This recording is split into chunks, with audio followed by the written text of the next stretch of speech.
So dahil kasado na po ang laban ng ating pambansang kamao Manny Pacquiao kalaban sa Mayweather Jr. nagaganapin sa T-Mobile Arena sa Las Vegas sa September 25 kung saan mga idol, bukod sa demand ni Floyd na mahigpit na drug testing para sa kanila ni Pacman, meron din rumors mga boss na posible mas makapal daw na gloves ang susuotin ni Manny Pacquiao sa laban nito kay Floyd, pero hindi daw direkta si Floyd ang nag-request nito na ang gagamitin ni Pacman makapal na gloves kundi ang boxing commission dahil nga pareho na sila matandang fighter. Pero para sa ating mga idol, ang punot dulo nito ay si Floyd pa rin. Sa kanya pa rin nanggaling ang ideya na to dahil bago pa maikasang rematch nito kay Pacman, nagpaparinig na talaga si Calvo na ayaw nito paggamitin si Pacman na nakasanayan nito na gloves na Cleto Reyes. Well, isa lang talagang ibig sabihin nito mga boss. Nervyoso pa rin talaga si Floyd hanggang sa ngayon sa lakas na meron si Pacman at tama lahat ng mga sinabi natin mga idol na lahat na makukuha na advantage ni Floyd para manalo sa bakbakan nito. Gagawin niya talaga mga idol at wag na tayo magtaka dito mga boss na baka mag-request na rin si Floyd ng mas malaking ring sa laban nito kay Pacman.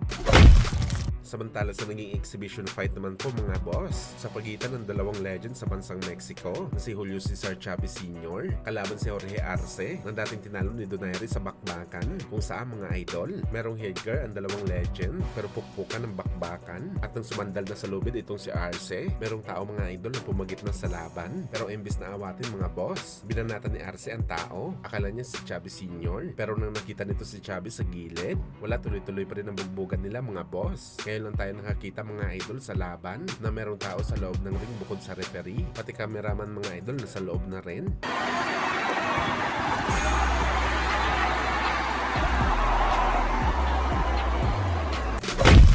Samantala bukod nga po sa pinag-uusapan na laban sa pagitan ng ating pambansang kamao Manny Pacquiao kalaban si Mayweather Jr. na gaganapin sa buwan ng September kung saan mga idol merong advanced talk na daw sa potential na exhibition fight sa pagitan ni Mayweather Jr. kalaban si Terence Crawford na posible idao sa Saudi under sa promotion mismo ni Boss Turkey. Ito kapag nanalo si Floyd sa laban nito kay Pacman. Well, sa totoo lang mga idol, hindi talaga imposible na mangyari ang ganitong bagay. Kagaya nga sa mga sinabi natin mga boss, kailangan talaga ngayon ni Calvo ng pera dahil tambak na ito sa utang. Ang kikitain nito sa laban niya kay Pacman, posible bayad utang ng ito mga boss at pangbawi lang sa kanyang mga asset. Wala pa pocket money dito si Calvo. Magandang pocket money para sa kanyang mga boss. Ang laban nito kay Crawford, lalo pa si Boss Turkey ang promoter ng laban, siguradong paldo. Pero gayon pa man mga idol, ina-expect natin na hindi na makakalaban si Floyd kay Crawford dahil gigil na po si Pacman na i-upset nito si Floyd. Pag nangyari ito mga idol, sigurado may trilogy fight ang bakbakan ng dalawang legend.